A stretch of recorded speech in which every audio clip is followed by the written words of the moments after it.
ทำไม่ได้บานเลยเนาะแต่เช้าค่ะตอนประมาณ6 โมงเช้าค่ะตี 5กลัวๆปานนี้6 โมงแล้วเนาะเขาได้เปิดประตูให้ม้าเขามาจากข้างนอกลมแห้งๆฝนตกลมแห้งๆเนาะง่วงก็ง่วงเนาะอ่ะนั่งลงนอนบ่ได้เลยมึงกระดานก็มีหูลมก็ตีขึ้นเนาะบ่ได้เปิดเบิ่งข้างนอกเสียงลมนะพายุ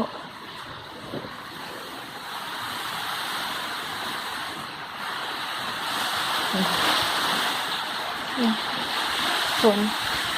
เสียงลมแห้ง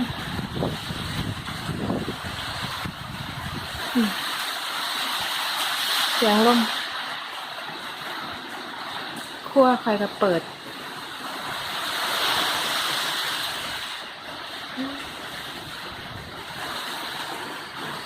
ไป